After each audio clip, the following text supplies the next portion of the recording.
Yes, I saw the entire end in my dreams. Conflicts in Ukraine escalated between Europe and Russia after Germany sent heavy artillery and the USA sent drone swarms. At the same time, the conflict in Palestine escalated dramatically when the USA discovered a heavy weapon shipment from North Korea to the Palestinian resistance. Intercepting it in the sea led to an escalation between North Korea and South Korea, which made China step into the conflict with their interest in taking Taiwan. And that blew up the entire region when Japan stepped in to support Taiwan and USA allies in the Chinese Sea. The entire situation escalated when mountains of gold were discovered in Iraq, in the Euphrates, from a long-lost civilization after it dried out.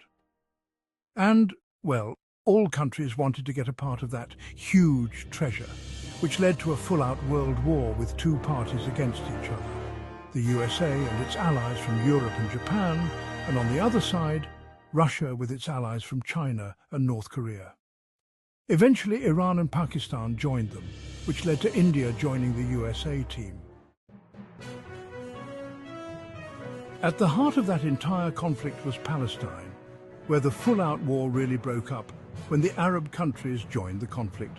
But strangely, most of them on the Russian side, while Saudi and Emirates took the USA side. War was everywhere, a full-out world war, and every party holding on to their nukes. But one morning, on a Friday in Ramadan, the first CBM was launched from North Korea on USA soil, which wiped out Washington, D.C., and soon all hell broke loose all over the world. Nuclear explosions were everywhere, and the earth shook like never before. The destruction was not only to the major cities, the nuclear fallout covered the entire world in that nuclear dust, blocking the sun and sending acid rains. These rains killed even more people and decimated all crops, leading to famine around the world. This famine caused the destabilization of all governments globally. And to top it all, after all those nuclear bombs went off and during the sunlight blackout, nobody noticed that due to those huge explosions, Earth's axis started shifting. Consequently, after all hell broke loose, there was not one single country government standing. The entire world was divided into multiple gangs and guerrilla groups, each holding a territory during a nuclear winter. After the sun started to be seen after a few years, people on Earth discovered that the planet had shifted its axis. This led to the North Pole being at the equator, which means Earth tilted 90 degrees. Half of the Earth is exposed to the sun with unbearable high temperatures, and the other half is away from the sun, freezing. The day in most lands is now like a year. Muslims noticed that this coincided with their book, the Quran, where they were promised that at the end of the world, a man who will cause strong tribulations will stay on earth for a few days.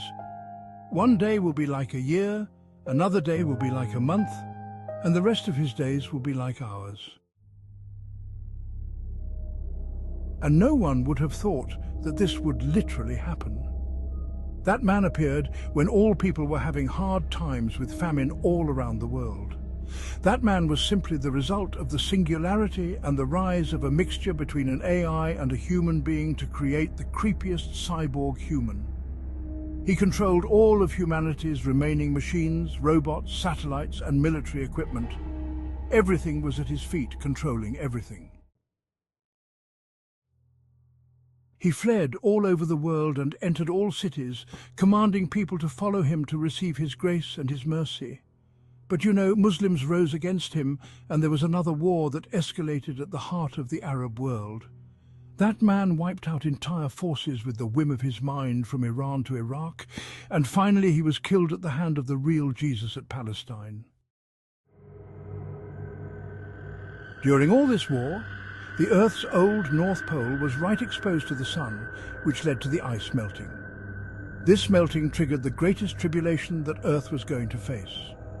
For ages, Gog and Magog were trapped beneath that ice, and after it melted, they were freed to wreak havoc all around the world.